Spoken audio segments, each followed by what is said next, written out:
Interior design ऐसा subject है जो हर किसी की लाइफ में इन्वॉल्व हो ही जाता है। मुंबई इंदौर में मेन डिफरेंस है टाइम मुंबई में बहुत लिमिटेड होता है। Layout plan is the first drawing. Second drawing आती है लेआउट के अकॉर्डिंग सर्विसेज। से चैलेंजिंग प्रोजेक्ट्स होते हैं लो बजट प्रोजेक्ट्स। जैसे ही आपका ब्रिक वर्क खत्म हो जाता है, प्लास्टर की स्टेज आती है, उसके पहले आप इंटीरियर डिजाइनर को अपॉइंट कर लें। It is a 3 bedroom hall, flat और अ बंगलो, डिजाइन के लिए मिनिमम 1 मंथ रखना चाहिए।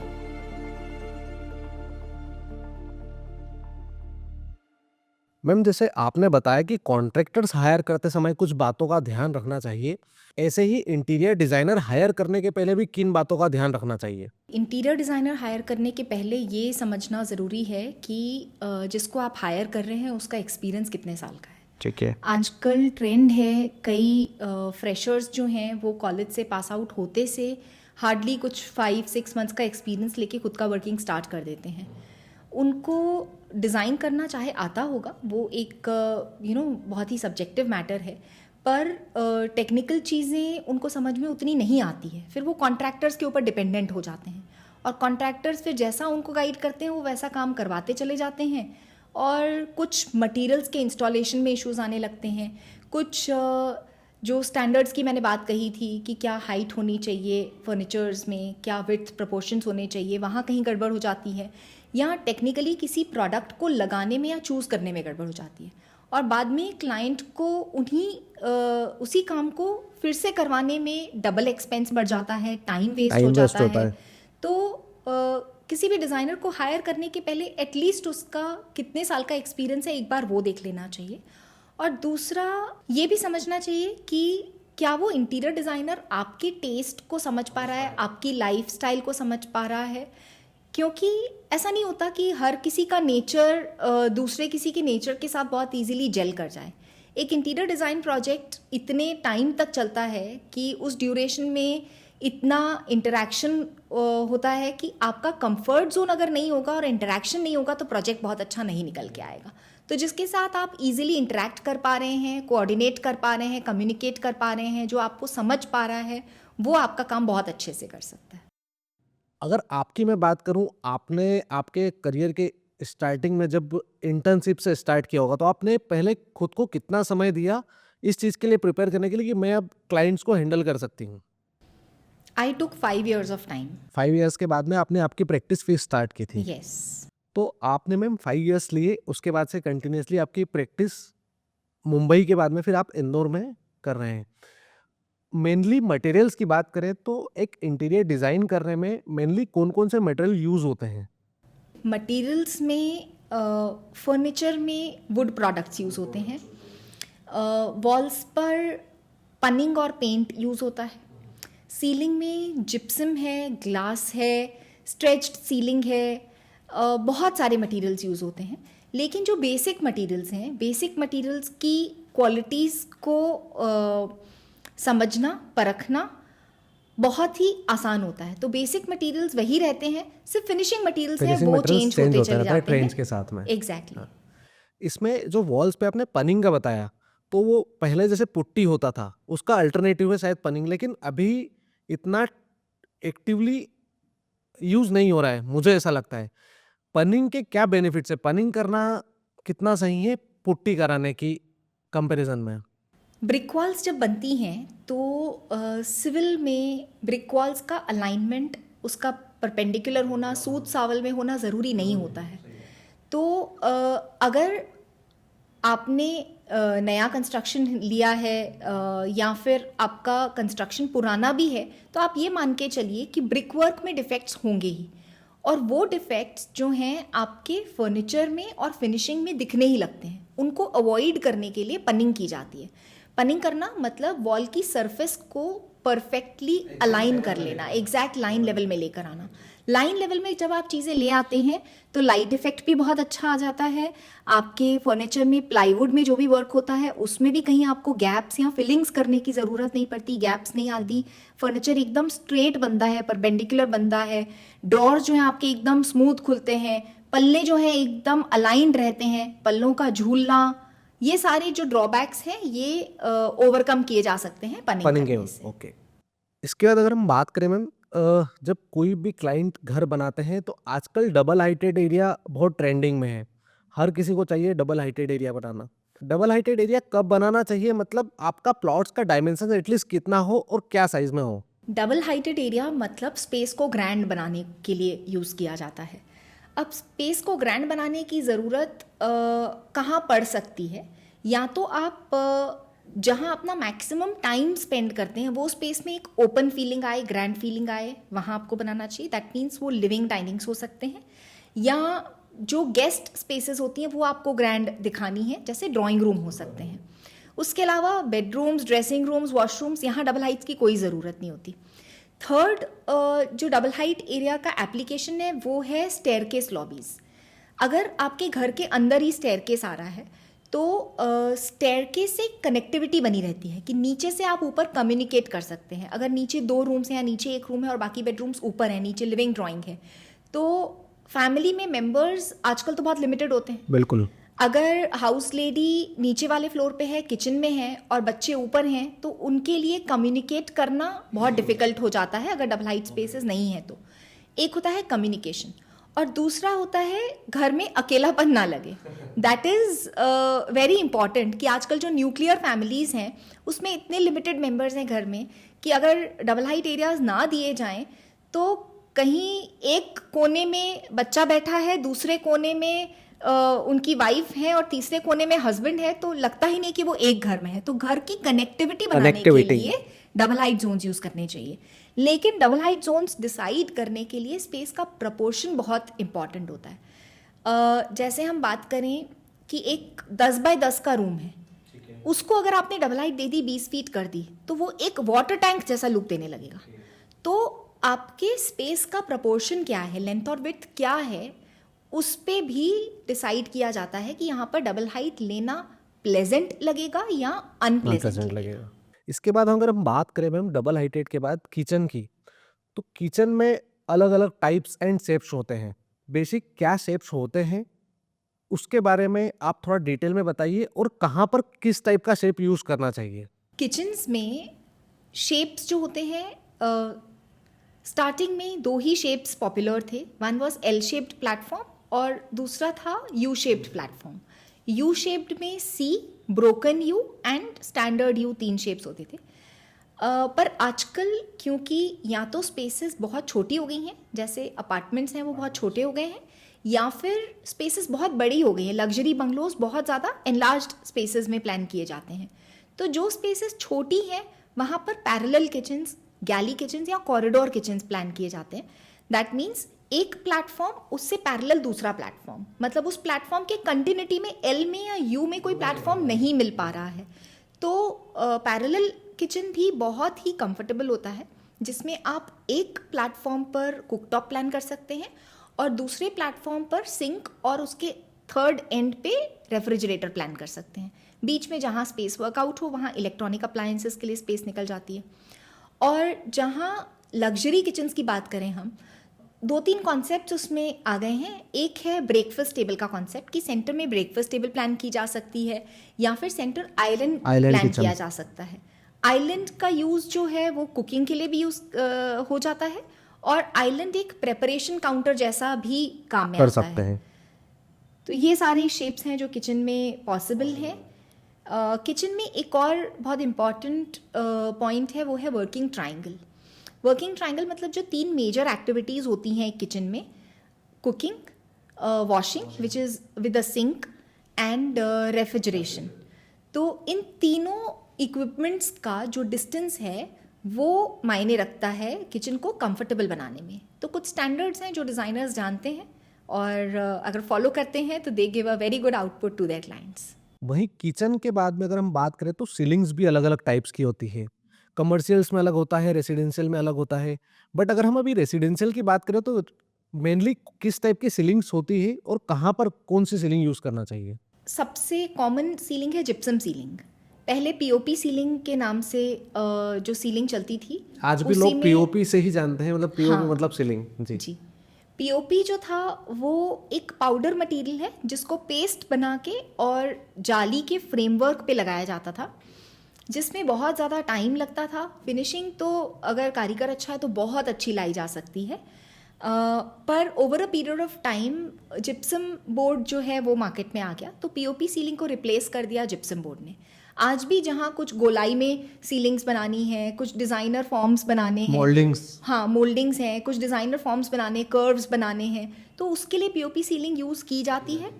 पर अगर फ्लैट सीलिंग्स बनानी है तो gypsum ceiling is the most commonly used material. अभी एक और ट्रेंड है विदाउट फॉल्स सीलिंग इंटीरियर्स करना, तो वो बहुत ही अच्छा ट्रेंड है, बिकॉज फॉल्स सीलिंग से एक तो हाइट कम हो जाती है, दूसरा एक्सपेंस टाइम दोनों प्रोजेक्ट का बढ़ जाता है।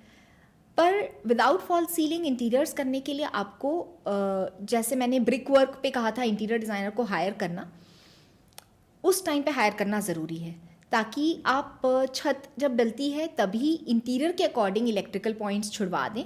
फ़ैन की लोकेशन बेड के सेंटर से अलाइंड हो, ऐसा नहीं कि फ़ैन की लोकेशन पूरी सीलिंग का सेंटर जो एक आर्किटेक्ट या सिविल इंजीनियर देता है वही रख लिया जाए। तो विदाउट फॉल्स सीलिंग भी बहुत अच्छा लुक अचीव किया जा सकता है। स्पेशली रेसिडेंशियल स्पेसेस में मेरा ऐसा मानना है कि वॉल लैम्प्स, डेकोरेटिव लाइट्स, ये भी बहुत अच्छा रोल प्ले करते हैं, तो इनके हेल्प से भी लाइट इफेक्ट्स क्रिएट किए जा सकते हैं, ज़रूरी नहीं है फॉल्स सीलिंग से किया जाए। जिप्सम बोर्ड और पीओपी के अलावा फॉल्स सीलिंग में वुडन सीलिंग ट्रेंड में है। वुड में आजकल नेचुरल वुड्स बहुत यूज़ होने लगे हैं, बीच में लैमिनेटेड वुड वाला सीलिंग का यूज़ था।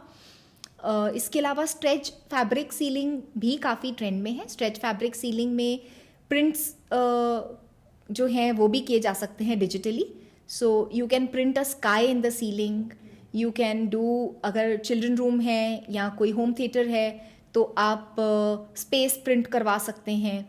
कोई ऐसा रूम है जहां आपको सीलिंग में कोई पर्टिकुलर फ्लोरल प्रिंट पसंद है या किसी को एब्स्ट्रैक्ट आर्ट पसंद है और आपको आर्टिस्टिक सीलिंग प्लान करनी है, तो वो स्ट्रेच सीलिंग में पॉसिबल है। Then there are some metal ceilings also available these days. तो मेटल सीलिंग्स में एल्यूमिनियम इज़ वन मेटल जिसमें एनोडाइज करके और पाउडर कोट करके कुछ मटेरियल्स अवेलेबल हैं मार्केट में। सीलिंग में अगर मैम फॉल सीलिंग करते हैं रेसिडेंशियल में, तो सीलिंग के बाद में फ्लोर टॉप से सीलिंग के बीच में मिनिमम कितना क्लियर हाइट होना चाहिए? मेन सीलिंग और फॉल सीलिंग के बीच का जो स्पेस है उसको प्लेनम कहते हैं। ये प्लेनम स्पेस 6 इंचेस रखना चाहिए, जिसमें आपके वायर्स, केबल सब आसानी से चले जाएं, और फॉल सीलिंग में जो लाइट्स लगती हैं, कंसील लाइट्स, उसकी डेप्थ मिल जाए। लेकिन कभी कभी फॉल सीलिंग में बीम्स ऑब्स्ट्रक्ट कर जाती हैं, तो बीम बॉटम को फॉल सीलिंग का लेवल मान के चलना चाहिए, और बीम बॉटम में या तो बीम के डायरेक्टली नीचे जिप्सम बोर्ड लगाया जाए और बीम के दोनों साइड्स में जो स्पेस है वहाँ पर सीलिंग का फ्रेमवर्क आ जाए, या फिर बीम बॉटम से एटलीस्ट 2 इंच नीचे सीलिंग हो, ताकि बीम से भी अगर किसी पाइप को या वायर को क्रॉस करना है तो उतना स्पेस मिल जाए। फ्लोर से सीलिंग के बीच में 9 फीट मिनिमम हाइट होनी चाहिए, ताकि आपको फैन लगाने के लिए फैन रॉड की हाइट मिल जाए। आप कहीं भी खड़े हों, आप हाथ ऊंचा करें, कोई सामान लेकर जाएं तो फैन से कुछ टकराना जाए, इसलिए हमको 9 फीट एक मिनिमम हाइट है जो फॉलो की जाती है। और अगर 6 इंचेस 8 इंचेस का मार्जिन लिया जाए अगर बीम का, और 2 इंचेस का मार्जिन हम बीम के बाद छोड़ते हैं तो 10 इंच वो हो गया। मतलब 9 फीट आपने बताया अगर सीलिंग प्लान कर रहे हैं तो सीलिंग से फ्लोर का टॉप, उसके ऊपर हम 8 इंच का बीम है, उसके बाद में 2 इंच का मार्जिन छोड़े और 2 इंच एक्स्ट्रा भी ले तो 1 फीट वो हो गया, तो मिनिमम 10 फीट स्लैब बॉटम से फ्लोर टॉप की हाइट होना चाहिए, क्लियर हाइट। और मैक्सिमम कितनी ले सकते हैं रेसिडेंशियल बिल्डिंग में अगर हाइट की बात करें? रूम साइजेस अगर 200 स्क्वायर फीट से ज़्यादा हैं तो आप 12 फीट मान लें, विच इज़ इंटीरियर स्टैंडर्ड, कि 12 फीट आप सीलिंग हाइट ले सकते हैं, और जनरली जो देखा जाता है वो 10 फीट मिलती है, तो 10 फीट में भी आप फॉल सीलिंग करके एक अच्छा इंटीरियर अचीव कर सकते हैं। जैसे अभी आप बजट पे बात की तो आपने एक इलेक्ट्रिकल और प्लम्बिंग वाले मटेरियल्स पे भी फोकस किया, उनकी क्वालिटी में कहीं भी कॉम्प्रोमाइज़ नहीं करना चाहिए। वहीं अगर मैं उन सब की ड्राइंग्स की बात करूं, अगर MEP ड्राइंग्स की बात करूं तो उनका कितना बड़ा रोल है इंटीरियर डिज़ाइनिंग में? MEP ड्राइंग्स जिसमें मैकेनिकल, इलेक्ट्रिकल, प्लम्बिंग ड्राइंग्स आ जाती हैं, ये ड्राइंग्स बनवाना भी बहुत ज़रूरी है और इनको संभाल के रखना भी बहुत ज़्यादा ज़रूरी है। कब तक संभाल के रखना ज़रूरी है। जब तक आपका प्रोजेक्ट एग्जीक्यूट हो रहा है तब तक तो आपको इनको रखना ही है, क्योंकि इन लोगों के काम के बाद, जैसे इलेक्ट्रिशियन और प्लम्बर के काम के बाद में कारपेंटर का रोल शुरू होता है। अब कारपेंटर कहीं प्लाई ठोक रहा है, कहीं कोई स्क्रू लगा रहा है वॉल में, और अगर वॉल में उसके अंदर से उसी लोकेशन पे, स्क्रू के लोकेशन पे कोई पाइप जा रहा है तो वो पंक्चर हो जाता है। प्लम्बिंग लाइन जा रही है, वो पंक्चर हो गई तो वाटर लीकेज आप रोक ही नहीं पाएंगे। सही। और उसके लिए पूरा पाइपलाइन आपको दोबारा खोदना पड़ेगा, नई पाइपलाइन डालनी पड़ेगी और उसको रीफिनिश करना पड़ेगा। अगर वो टाइल से फिनिश है तो टाइल फिनिश भी दोबारा करनी पड़ेगी। इसी सिचुएशन में अगर ड्राइंग्स अवेलेबल हैं और आपके कॉन्ट्रैक्टर ने वो ड्राइंग को ध्यान में रख के काम किया है तो वो किसी भी पाइप को पंक्चर नहीं होने देगा। इलेक्ट्रिकल पाइप में अगर कभी पंक्चर हो जाता है तो क्या हो सकता है, इलेक्ट्रिकल पाइप में क्या क्या प्रॉब्लम्स आ सकती हैं। एक, इलेक्ट्रिकल पाइप से पानी ट्रैवल होना शुरू हो सकता है। तो जब इलेक्ट्रिकल पाइप और वाटर लाइंस कहीं आसपास हैं या वाटर टैंक कहीं आसपास है तो इलेक्ट्रिकल लाइन में वो डिस्टेंस ड्राइंग में मेंटेन किया जाता है। उस चीज़ का ध्यान स्टार्टिंग में तो रखा गया, लेकिन अगर उसमें कहीं पंक्चर हो गया तो पानी की लाइन अगर कहीं से भी जा रही है, कोई भी पानी का सोर्स है, लीकेज है, तो वो पानी जो है इलेक्ट्रिकल पाइप में ट्रैवल कर जाता है और फिर वायरिंग में पानी हो सकता है। वायरिंग में पानी आ गया तो शॉक लगने का रिस्क एक बहुत बड़ा रिस्क होता है।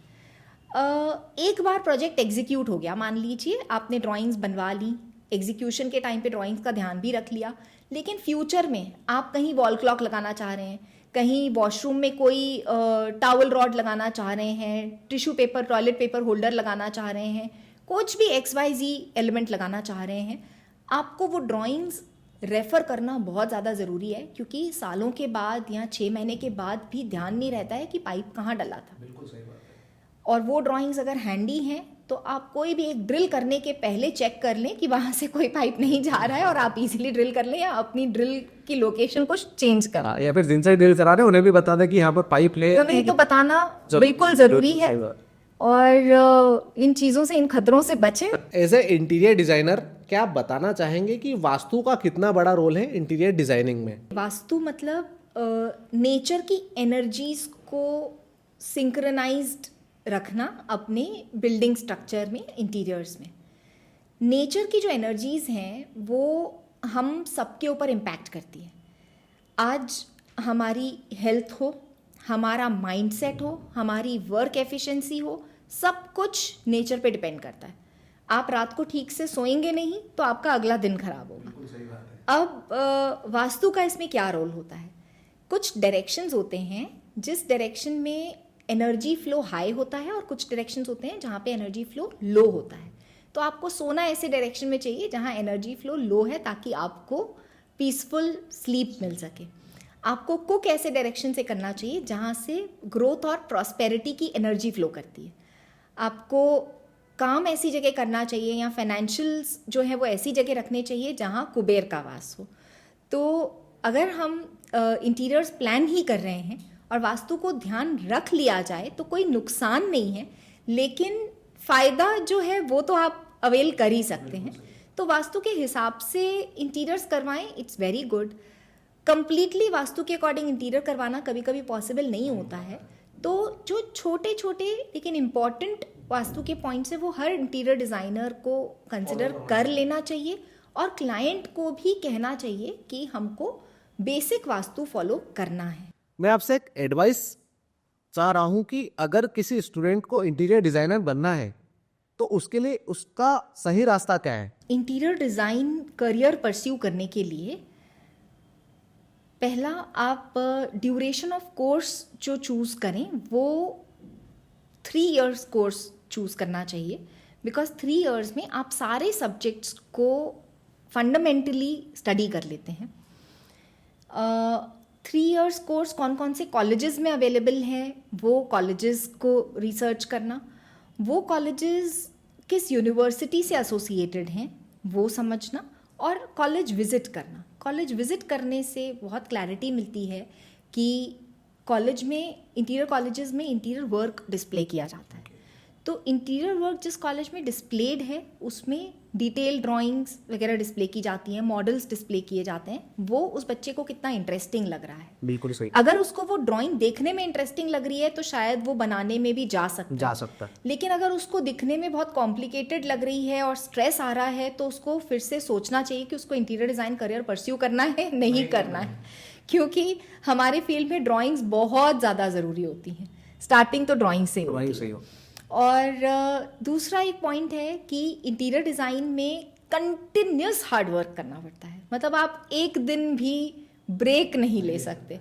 तो जिसको जुनून है काम करने का और ड्राइंग्स में इंटरेस्ट है और कुछ ऐसा अचीव करने का कि मैंने जो क्रिएट किया वो बनने के बाद कैसा लगेगा, उतना पेशेंस है, तो इंटीरियर डिज़ाइन करना चाहिए। जिसमें पेशेंस थोड़ा कम है उसको सोचना चाहिए दोबारा कि वो interior design as a career ले सकता है। ठीक है, अगर कर रहे हैं 3 साल, आपने बताया 3 इयर्स जब कॉलेज में टाइम स्पेंड किया, उसके बाद जब करियर का स्टार्ट करता है तो इंटर्नशिप से होती, कितने समय इंटर्नशिप करना चाहिए, कब फाइनेंशियली सोचना चाहिए कि अब मुझे भी मतलब मैं उतना एक्टिव हो गया हूँ या फिर मुझे उतना एक्सपीरियंस हो गया है कि मुझे अब सैलरीज मिलना चाहिए अच्छे लेवल पे, कितने समय के बाद सोचना चाहिए, कितना समय सिर्फ प्रैक्टिस में देना चाहिए?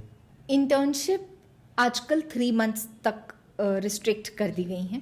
पहले 1 ईयर तक इंटर्नशिप चलती थी, पर अब 3 मंथ्स की इंटर्नशिप फिक्स हो गई है मार्केट में, जिसमें कहीं स्टाइपेंड मिलता है कहीं नहीं मिलता है, तो उस बात का गम नहीं करना चाहिए स्टूडेंट्स को। इसके बाद कम से कम 2 साल जॉब करना चाहिए। आजकल जो बच्चे 1 साल जॉब करके स्टार्ट कर रहे हैं खुद का काम, वो कहीं ना कहीं कॉन्फिडेंस में भी लैकिंग फील करते हैं और मार्केट में उनकी वैल्यू बनती बिगड़ती रहती है। सो 3 months internship, 2 years of job experience और अर्निंग का अगर मैं कहूँ तो at least for the first 5 years earning पे कॉन्सेंट्रेट नहीं करना चाहिए। अगर आपने काम अच्छा किया, 5 साल मेहनत कर लो, वो 5 साल के बाद आप अपने अगले 25 years तक के लिए एक इनकम का ऐसा रिसोर्स खड़ा कर लोगे कि आपको कुछ और सेकंड बिजनेस या second security in terms of financial arrangements देखने की ज़रूरत ही नहीं पड़ेगी। और 5 साल अगर आप पेशेंटली काम करेंगे, काम अच्छा करेंगे, तो कंटिन्यूसली आपकी गुडविल बनती चली जाएगी। एक बार आपने अपनी गुडविल बना ली, उसके बेस पे आपकी पूरी लाइफ सेट हो जाती है। एक इंटरेस्टिंग क्वेश्चन है आपसे कि ऐसे कुछ मिथ्स होते हैं हर सब्जेक्ट को लेके होते हैं, तो इंटीरियर डिजाइनिंग में आपको क्या लगता है कि क्या मिथ्स है जो एक्चुअल में फैक्ट्स है? आज हर क्लाइंट ये सोचता है कि Pinterest, social media, Instagram, Google, इस पर इतना सारा डेटा अवेलेबल है कि उनसे वो अपने घर के लिए डिज़ाइन सिलेक्ट कर लेगा और वैसा का वैसा घर बनवा लेगा and he will be happy. So ये एक बहुत बड़ा मिथ है, क्योंकि पिंटरेस्ट पे आप जो देखते हैं ज़रूरी नहीं है वो रियल फोटोग्राफ्स हों, वो 3Ds हो सकते हैं, प्रोजेक्टेड इमेजेस हो सकते हैं। उनमें आपको कहीं स्विच बोर्ड दिखेंगे, नहीं दिखेंगे। आपकी स्पेस में जहाँ विंडो है ज़रूरी नहीं है वहाँ आपको पिक्चर में वहीं पर विंडो दिखे। आपकी स्पेस में जो आप फैसिलिटीज़ चाहते हैं वो सारी फैसिलिटीज़ उस इमेज में मिले ना मिले, जब आप उसमें कुछ चीज़ें ऐड करने जाएंगे तो वो इंटरनेट पे जो इमेज दिख रही थी उससे कितनी ज़्यादा बिगड़ सकती है या कितनी ज़्यादा चेंज हो सकती है, आप अंदाज़ा भी नहीं लगा सकते। और एक सबसे बड़ा मिथ है बजट। क्लाइंट अपना बजट जो सेट कर लेता है, क्लाइंट सोचता है बस इसी बजट में उसको जो सब कुछ चाहिए वो सब कुछ मिल जाएगा। बजट सेट क्लाइंट उतना एग्जैक्ट नहीं कर सकता जितना एग्जैक्टली एक इंटीरियर डिज़ाइनर कर पाता है। इसमें हम लोग BOQs बनाते हैं। BOQs में हर वर्क की क्वांटिटी, उसकी क्वालिटी, उसका प्रोसेस ऑफ वर्क और उसके हिसाब से उसका रेट हम वर्कआउट करते हैं। तो इंटीरियर प्रोजेक्ट में कम से कम 10 to 12 टास्क्स एक साथ होते हैं और उनके बिना एक प्रोजेक्ट कंप्लीट नहीं होता। जैसे शुरुआत होती है फॉल सीलिंग से, फिर आता है electrical, then comes flooring, then comes furniture, then comes painting, then comes textures और वॉलपेपर्स और highlighters, and then come curtains और फाइनली ग्लासेस एंड मिरर्स। तो इतनी वास्ट वैरायटी है प्रोडक्ट्स की कि आप जो एक बजट सेट करके चल रहे हैं उसमें आप किस क्वालिटी का कौन सा मटेरियल ले रहे हैं ये आप तय नहीं कर सकते। ये एक इंटीरियर डिज़ाइनर को बहुत ही प्रॉपरली चूज करना पड़ता है कि इस बजट में मैं क्या क्वालिटी दे सकता हूँ। ये मैम मेरा लास्ट क्वेश्चन है, बहुत उतना ही इम्पोर्टेंट है। मैं आपका एक्सपीरियंस जानना चाह रहा हूँ कि एक ऐसा यूनिक एक्सपीरियंस बताइए जो आपने आपके करियर में फेस किया हो, जो आपको हमेशा याद रहता हो और जो सबको जानना जरूरी है। When I shifted from Mumbai to Indore, तो मेरे पास फर्स्ट प्रोजेक्ट आ गया and that project was approximately 7,500 square feet space. अब वो 7,500 स्क्वायर फीट स्पेस मेरे लिए कोई बड़ी स्पेस नहीं थी, क्योंकि मुंबई में मैंने इससे बड़े प्रोजेक्ट्स किए थे, बट मुंबई में मेरे पास एक बहुत बड़ी टीम थी उसको हैंडल करने के लिए। अब यहाँ जब मैंने रेज्यूम किया इसी सिटी में, तो सबसे पहले कॉरपोरेट लेवल पे वर्किंग करने वाले लोगों को ढूंढना, बहुत लिमिटेड टाइम था, प्रोजेक्ट आ गया और उनकी टाइमलाइन जो थी वो थी only 40 days, 7,500 square feet and 40 days with execution, design, execution, everything. तो दिन रात मेहनत करके मैंने 2 स्टाफ मेंबर्स को हायर किया था यहाँ, और सिर्फ 2 टीम मेंबर्स के साथ वो काम किया। एक थर्ड मेंबर मेरे कॉन्ट्रैक्टर कोऑर्डिनेटर रहे। He was very good at supervision. हम लोग रात को साइट पे से 2-2, 3-3 बजे आते थे। This was a regular practice, मतलब उस 40 डेज में शायद 20 डेज हम लोग रात को 2, 3, 4 बजे आए हैं। लास्ट में जब प्रोजेक्ट खत्म हो रहा था, that was Indore's largest conference room in that project, 35 seater conference room था। वो कॉन्फ्रेंस टेबल यहाँ फर्नीचर से हमने बनवाई थी। उनका भी कहना था, मैडम इतनी बड़ी कॉन्फ्रेंस टेबल हमने आज तक बनाई नहीं है, तो हमें इसके साथ R&D भी करनी पड़ रही है, और उसका एज बैंड हमने 3 इंच मोटा ले लिया। 3 इंच मोटा एज बैंड कहीं मिलता नहीं था। सो कई चीज़ें कस्टमाइज़ की, बाहर से सोर्स की। MK का पॉपअप बॉक्स जो कॉन्फ्रेंस टेबल के अंदर हमको इंसर्ट करना था, वो लॉन्च ही हुआ था। वो इंदौर में सोर्स करना और टाइम से पहुंचना वाज अ चैलेंज। सब कुछ बन गया। उनका प्रोजेक्टर जो लगा, that was a distant projector, largest distance projector उन्होंने चूज़ किया। हमने उनको डिस्टेंस दे दिया था कि आपके कॉन्फ्रेंस रूम में इतने डिस्टेंस पे आपको प्रोजेक्टर लेना है। वो जिस टेक्नोलॉजी का प्रोजेक्टर लेके आए, जब वो लगाया गया तो उसकी वायरिंग में कुछ ग्लिच आ गया, और हमारा जो IT वाला वेंडर था, जिसने सारे वर्क स्टेशंस की कनेक्टिविटी की थी, लैन केबल्स पंच की थी, सब कुछ की थी, वो इंदौर के कम से कम 10-12 लोगों को बुला के उसने सब ट्राई कर लिया, और उस प्रोजेक्टर का आउटपुट क्लियर आ ही नहीं रहा था। प्रोजेक्ट हैंडओवर करने के सेकेंड डे ही उनकी एक कॉन्फ्रेंस होने वाली थी, that was their launch conference of entire MPCG, मतलब पूरे MP छत्तीसगढ़ से उनके सारे एग्जीक्यूटिव्स आने वाले थे। सारे जो हेड एग्जीक्यूटिव्स हैं बस वही आने वाले थे। अब जिस दिन कॉन्फ्रेंस है, उसके एक दिन पहले रात को, सुबह रादर 5:30 बजे जाके हमारा वो इशू रिजॉल्व हुआ, और 5:30 बजे तक हमारा electrician, and I will tell you, the electrician we hired was an electrical engineer himself. उस इलेक्ट्रिकल इंजीनियर ने पूरी अपनी जी जान लगा के उसमें मेहनत की, और उतना लंबा केबल इंदौर में अवेलेबल नहीं था, प्रोजेक्टर केबल। उस समय की बात है, 2010 की बात है, आज से 14 साल पहले।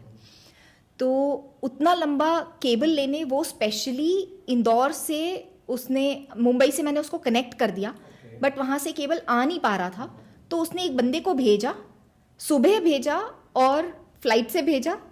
शाम को बंदा फ्लाइट से आया और वो केबल लेकर आया मुंबई के उस मार्केट में जाके ढूंढ के, बिकॉज हम वेंडर्स भी सर्च कर रहे थे, तो वेंडर्स उतना क्विकली रिस्पॉन्ड नहीं करते। So we got the cable, we got the entire cable changed under the ceiling. हमारी सीलिंग मॉड्यूलर थी, so that was the biggest advantage कि मॉड्यूलर सीलिंग में आप कोई भी पैनल निकाल के कुछ भी सर्विस कर सकते हैं। और अकूस्टिक सीलिंग मॉड्यूलर में हमने चूज़ करी, दैट वाज हमारा लक था कि हमने मॉड्यूलर सीलिंग चूज़ की। अदरवाइज हम जिप्सम सीलिंग कर देते तो हम पता नहीं किस किस प्रॉब्लम में फंस चुके होते।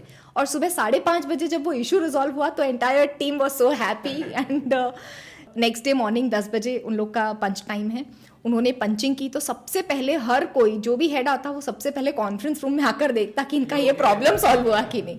सो that was the biggest challenge that we faced.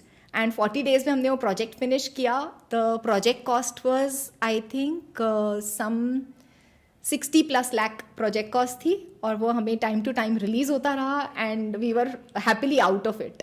उसके बाद फिर कंटिन्यूसली हमने सेम क्लाइंट के लिए सेम प्रोजेक्ट में कुछ 1-2 रूम सेकेंड फेज में किए. इसमें मेरा एक क्वेश्चन है आपसे, जो आपने टेबल का बताया था थिकनेस जो आपने 3 इंच लिया, तो उनका रिक्वायरमेंट था 3 इंच लेना, या फिर आपने, या फिर मटेरियल नहीं है, वो क्या मतलब कैसे हुआ था कि 3 इंच लेने का मिस्टेक था या फिर रिक्वायरमेंट? टेबल की साइज इतनी बड़ी थी कि उसके साथ अगर मैं कम थिकनेस की एज प्लान करती तो वो दिखने में उतना प्रेजेंटेबल, उतना ग्रैंड ही नहीं लगता.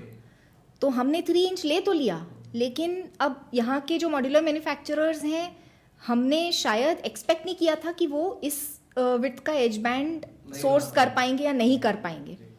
So finally they got it made, custom made हुआ और काम हो गया. इतने समय में जो डिस्कशंस हुआ है उससे कुछ चीज़ें निकल के आई कि इंटीरियर डिजाइनर्स की क्या वैल्यू और क्या चीज़ें ध्यान में रखना चाहिए. मैं एक बार फिर से आपको थैंक्स बोलना चाहूँगा मेरी और मेरी टीम की तरफ से कि आपने हमें इतना समय दिया और कुछ ऐसी बातें बताई जो हर क्लाइंट को जानना जरूरी है. घर का इंटीरियर डिजाइनिंग करने से पहले क्लाइंट को जानना है, बडिंग इंटीरियर डिजाइनर्स को जानना जरूरी है, वो सब कुछ बताया. एक फाइनल एडवाइस आप क्या देंगे जो इंटीरियर डिजाइनर्स हैं उन्हें? इंटीरियर डिज़ाइनर्स के लिए मेरा एक स्पेशल मैसेज है कि उन्हें अपने हर प्रोजेक्ट में कुछ यूनिकली डिज़ाइन करना चाहिए, जिससे वो उनकी आइडेंटिटी बन जाए और वो उनको आगे और प्रोजेक्ट्स लाने में हेल्प करे. इसी के साथ में आपने सारी जो बातें बताई है, जितनी बेसिक चीज़ें एक आम आदमी को जानना जरूरी है इंटीरियर के बारे में, आपने सब कुछ बताया. Once again thank you ma'am, आपने इतना समय दिया और आगे भी हम जुड़े रहेंगे. और क्लाइंट्स, हम होप करते हैं कि क्लाइंट्स भी हर पॉइंट, आपकी पॉइंट को ध्यान में रखें और उनके घर को तभी उस रूप पे इंटीरियर डिजाइनिंग के साथ में काम करें. Thank you Ashwin ji, the pleasure is all mine. तो आज हमने जाना कि घर का इंटीरियर डिजाइन करना हो या इंटीरियर डिजाइनर बनना हो, आपको किन किन बेसिक पॉइंट्स का ध्यान रखना चाहिए. इसी प्रकार के और भी एक्सपर्ट से मिलने के लिए आप जुड़े रहिए हमारे सेफ विथ ईज के इस पॉडकास्ट में, और हमें फॉलो करना, सब्सक्राइब करना ना भूलें, और बनाएं आपके घर के निर्माण को बहुत आसान.